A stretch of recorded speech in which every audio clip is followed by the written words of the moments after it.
Field marshal Sam Manekshaw ने एक बार कहा था, हर इंसान का कोई ना कोई डर होता है। कुछ लोग होते हैं जिनको तमाम डर होते हैं, लेकिन फिर भी अगर कोई कहे कि उसे कोई डर नहीं है तो वो या तो झूठा है या Gorkha. Field marshal Sam Manekshaw ने ये बात गोरखा रेजिमेंट के सैनिकों के लिए कही थी। जय महाकाली आयो गोरखाली के नारे के साथ दुश्मनों पर टूट पड़ने वाली भारतीय सेना की सबसे खूंखार रेजिमेंट, जिनके शौर्य और बहादुरी के किस्से पूरी दुनिया में सुनाए जाते हैं। गोरखा नेपाल की पहाड़ी लड़ाका जाति है। गोरखाओं को दो बातों के लिए खास तौर पर जाना जाता रहा है, साहस और वफादारी। ये फिजिकली और मेंटली काफी स्ट्रांग होते हैं। यही वजह थी कि अंग्रेजों ने 1857 के भी पहले से गोरखा सैनिकों को अपनी सेना में प्रमुखता से भर्ती देना शुरू कर दिया था। गोरखाओं की पहचान उनके एक खास हथियार से होती है, जिसे खुखरी कहते हैं। 16 से 18 इंच का एक धारदार चाकू। खुखरी लेकर गोरखा दुश्मन पर टूट पड़ते हैं। 1814 की बात है। ईस्ट इंडिया कंपनी की जड़ें भारत में गहरा रही थीं। अब उनकी नजर नेपाल पर भी थी। धीरे धीरे उन्होंने सरहदों पर आगे बढ़ना शुरू किया, लेकिन ये गोरखा लोगों की धरती थी। नंगी खुखरियां लेकर गोरखा उन पर टूट पड़े। अंग्रेजों ने ऐसा युद्ध पहले कभी नहीं देखा था। साल भर के भीतर ही उन्हें समझ में आ गया था कि ये दाव उन पर उल्टा पड़ रहा है। लेकिन अंग्रेजी सेना भी कुछ कम नहीं थी।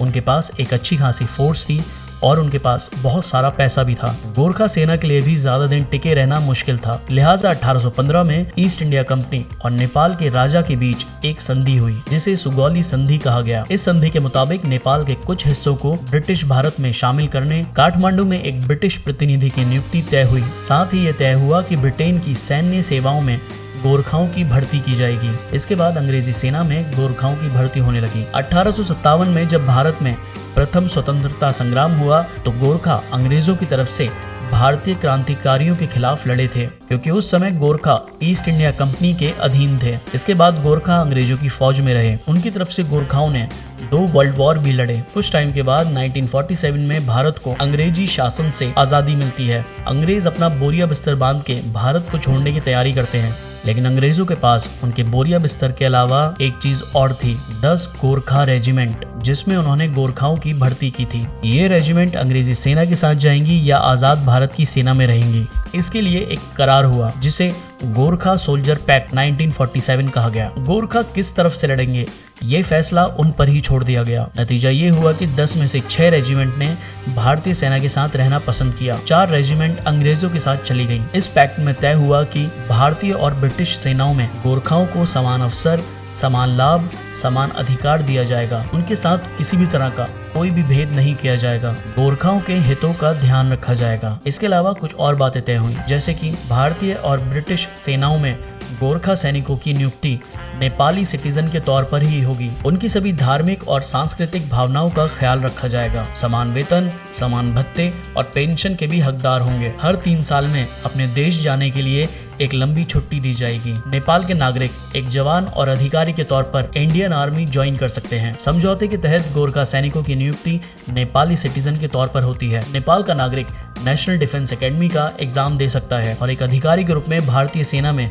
शामिल भी हो सकता है। आजादी के बाद पाकिस्तान ने गोरखाओं को अपनी सेना में शामिल होने का ऑफर दिया। 1962 युद्ध के बाद चाइना ने भी अपनी सेनाओं में गोरखाओं को शामिल होने का ऑफर दिया, लेकिन तब नेपाल ने इस ऑफर को साफ रूप से मना कर दिया था। गोरखाओं की भर्ती भारतीय सेना की कुल 7 गोरखा रेजिमेंट में होती है। ये 7 रेजिमेंट मिलकर 43 बटालियन बनाती हैं। इन 43 बटालियन में जो गोरखा भर्ती किए जाते हैं वो भारत और नेपाल दोनों देशों से होते हैं। भारत से जो गोरखा भर्ती किए जाते हैं वो उत्तराखंड, हिमाचल प्रदेश, दार्जिलिंग, असम और मेघालय जैसे राज्यों के होते हैं। इनकी भर्ती इन राज्यों में बने आर्मी रिक्रूटमेंट ऑफिस से की जाती है। वहीं नेपाली गोरखाओं की भर्ती की बात करें तो इसके लिए भारत, नेपाल और यूके मिलकर भर्ती के लिए तारीख तय करते हैं। फिर उस तारीख पर नेपाल में तीनों देश रिटर्न और फिजिकल टेस्ट ऑर्गेनाइज करते हैं। टेस्ट में क्वालिफाई करने वाले कैंडिडेट्स को तीनों देशों की सेनाओं में भर्ती किया जाता है। इस समय करीब 30,000 नेपाली सैनिक भारतीय सेना में अपनी सेवा दे रहे हैं। नेपाल में करीब 1,40,000 से ज्यादा गोरखा पेंशनर्स हैं, जो इंडियन आर्मी से रिटायर हो चुके हैं। बेरोजगारी और आर्थिक मंदी से जूझ रहे नेपाल की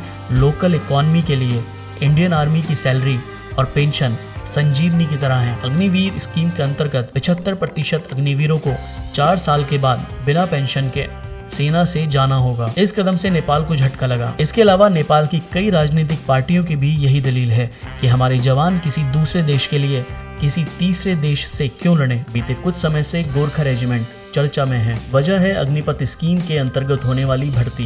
गोरखा रेजिमेंट की भर्ती में 2/3 नेपाली सैनिकों को लिया जाता है और 1/3 भारतीय सैनिकों को।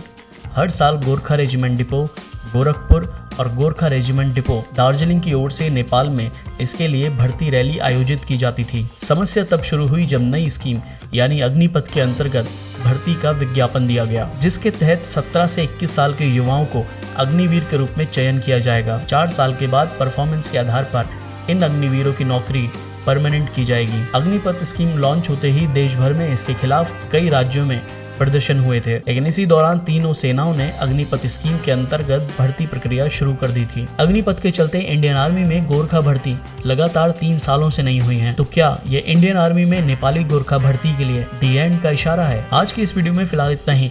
अगर वीडियो पसंद आया तो लाइक करें और इसी तरह की वीडियोस आगे देखने के लिए चैनल को सब्सक्राइब करें।